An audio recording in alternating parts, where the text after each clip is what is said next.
Right out the gate, I thought this episode was almost perfect, barring the occasional and usual changes that Ryan and Sarah make. I'll get into those later, but approaching this portion of the story through almost the sole perspective of Rhaenyra was riveting. It immerses us into her headspace as she has to take on the daunting and basically impossible challenge of running King's Landing. With even more added difficulty of only having a few people on her small council, some of which clash on the regular, and the treasury and granary are all but empty, making it to where sustaining her lovely public image will come at great cost. For context, this section of the story doesn't have much detail in Fire and Blood. Outside of like a few things, Rhaenyra governing is mostly left in the background as George focuses on the bigger plot events throughout the dance, or at least what season 3 will be covering. Because of this, I was actually really excited to see what Ryan and Sarah would fill in here, and they did a great job. Alongside Claire Kilner, the director, the way she executes Rhaenyra's headspace is fascinating. Because Rhaenyra at this point still hasn't fully processed the death of Jace, and she's reclaiming her home with so many attached memories. I love this line that Sarah writes in. The air is thick with ghosts, not unhappy ones. Everything is flooding into her head like a rip current of grief and memories of the past, and then to stack onto all of this, she's even going through her period. I've seen some weird discourse surrounding this point and an apparent lack of media literacy, but this obviously acts to add another obstacle for Rhaenyra this episode, highlighting a natural thing that women go through, and it's inconvenient that it happens on her biggest day, making everything more overwhelming because now there's an added level of physical pain and discomfort. I also love the moment in the beginning where Daemon abruptly jerks her into needing to govern, sparking this frantic, never-ending pace for the rest of the episode.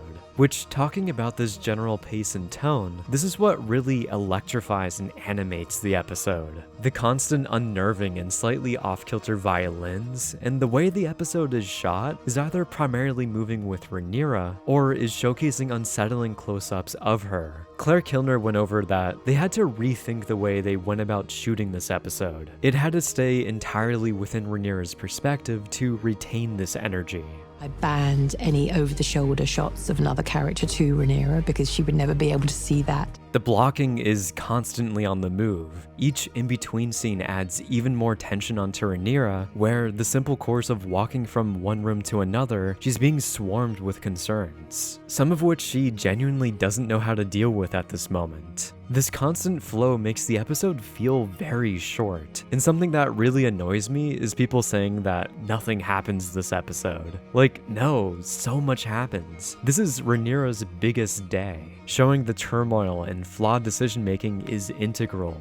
Every scene plays a part, from Rhaenyra holding court and being swarmed with issues that she's floundering to solve, the Faith rejecting her, and even failing to appease her closest allies. Like, the biggest blunder in this regard is Corlys, and when I say blunder, Rhaenyra making the mistake of not legitimizing Corlys's bastards makes sense from her perspective. She'd naturally do this and isn't a flawed point of writing because there's a lot to consider from her perspective. It's kind of taboo or looked down on by the nobles to legitimize bastards, so doing this will start her reign on a weird note. And by far the biggest point to consider is, how would this affect Ulf and Hugh? By raising up Adam, you're now setting this grand expectation that Hugh and Ulf also should be receiving these titles and noble statuses. They'd undoubtedly feel slighted by just being knights, while Adam is raised up into being a lord of a major house no less. It puts Rhaenyra into a very tough position, and I love how Sarah has the two other dragon seeds here to externally pressure her into not making Adam a Valyrian.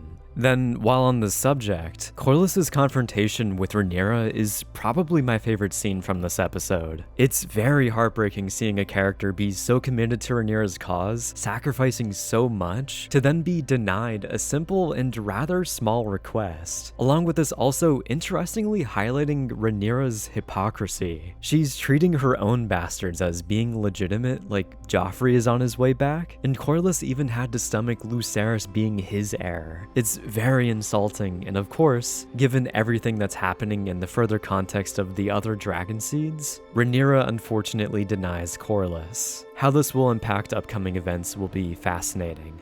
Then, outside of Rhaenyra fumbling the ball on her closest friends, there's also the major play of double-crossing all the rich nobles from the city, stealing their food and redistributing it to the common folk. Welcome to communism, my comrades. This is perhaps one of her biggest missteps. It reminds me of Tyrion stepping on the toes and pissing people off during his tenure as Hand, with said characters coming back to bite him in the ass. And Rhaenyra in this regard is speedrunning the status of hate, along with it being on a much bigger scale, even going so far to serve them rats. His name is Gertrude, and he's going, yummy! This may even lead to a similar point in Meereen for Game of Thrones, where the nobles were essentially against Dany, funding the Sons of the Harpy. Rhaenyra kind of gets tunnel vision in trying to solve the specific problem of feeding the common folk to the point that she possibly just created an even bigger problem for the future. So, looking more at Rhaenyra as a character now, this episode is incredible.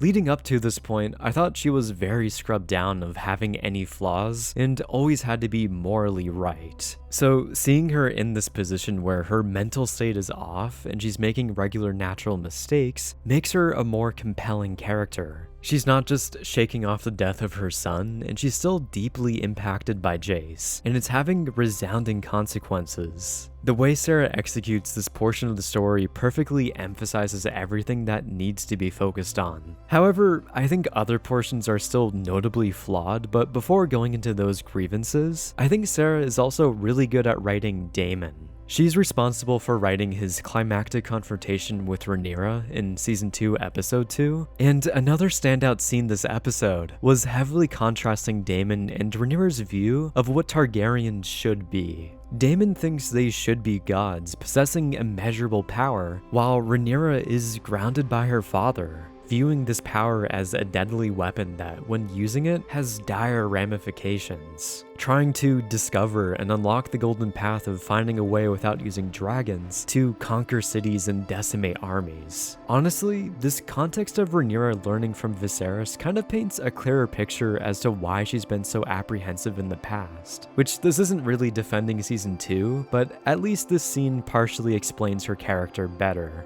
So, given this contrast in philosophies for these two characters, it's why they're so captivating when paired together. They both wish to fulfill the same objectives, but are on almost opposite ends of the spectrum in terms of achieving those objectives. A good example being Rhaenyra sending ravens to ask for tribute for each of the main houses, which Daemon does like, but he'd most definitely prefer confronting those houses on Dragonback.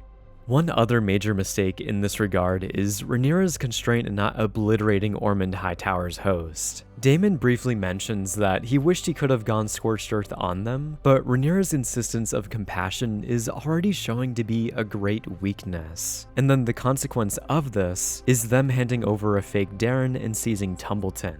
Now, this portion is very much changed from the book. I don't take great issue with them infiltrating Tumbleton off screen, but I think the fake Darren plot is a little silly. Primarily in the sense that they're leaving a massive loose end, which is Tessarion, Darren's dragon. I find it really questionable that fake Darren wouldn't be outed here, and his dragon being perfectly okay with his human being taken away. Or this could even introduce a future problem where Tessarion shows up trying to free his rider. Like, dragons have very deep bonds with their riders. They're very in tune with their emotions. So Daemon should easily clock that, the dragon is pretty tame for what I'm doing right now. Maybe there's some subterfuge going on. It's a play that shouldn't really work, along with there being a big tell that outs this plot as being false from the get-go. Then, I haven't really touched on Alicent yet, but I almost facepalmed when she confirmed that this wasn't actually Darren. Alicent has kind of been wavering this episode, realizing that handing over the city to Rhaenyra has some heavy consequences. I still feel like this action broke her character, but an off-ramp at partially salvaging the remains of Alicent could have been trying her best to act like fake Darren was her son. I think how the scene should have played was there being a minor and very quick flash on Alicent's face that illustrates her not recognizing this person and then realizing the plot at hand and trying to mask that reaction with deception and lies. Then throughout that deception, Rhaenyra still pieces together that something is slightly off and clocks that this isn't Darren. Instead, Alicent immediately confirms this to Rhaenyra. So yeah, to me, it's unfortunate that Alicent is still treated as this friendly person that Rhaenyra is confiding in. Maybe my copium overload will make me believe that Alicent's arc this season will have her actually oppose Rhaenyra by the end of the season, and not willfully give her advice after killing her family, along with aiding her further in decimating the rest. Now, these flaws for me are still eclipsed by all the great aspects of this episode. And one impressive aspect is that, for what essentially is a bottle episode, in that this primarily takes place in one location,